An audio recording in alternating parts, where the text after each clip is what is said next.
Our next stop is Exodus chapter 32. This is the account of the golden calf. The scenario is that Moses is having a conference with God on top of the mountain.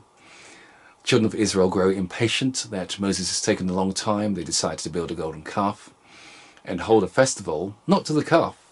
Hold a festival, it says, to the Lord, but the calf was part of this festival, I guess a representation of God, but the festival was actually said to be to the Lord. God sees this happening, interrupts his conference with Moses and said, something's going on, you need to get down immediately.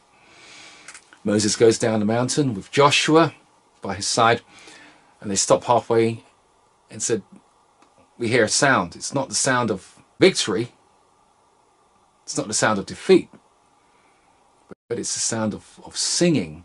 And they went down, and the next verse says that they went down and saw them dancing, and Moses' anger burned.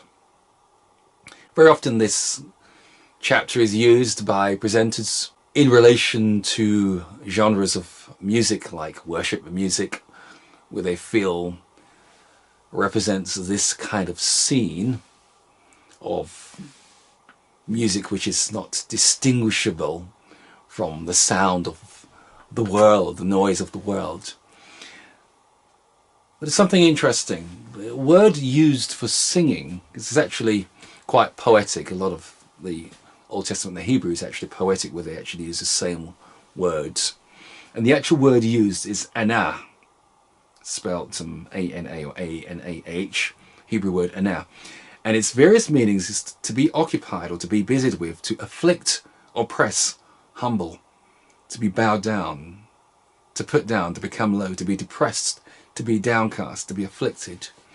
And very often people give this image of this text was everybody was just all having a good, nice time. But the particular word used here for singing actually is a word which means to afflict, to humble, to bow down oneself.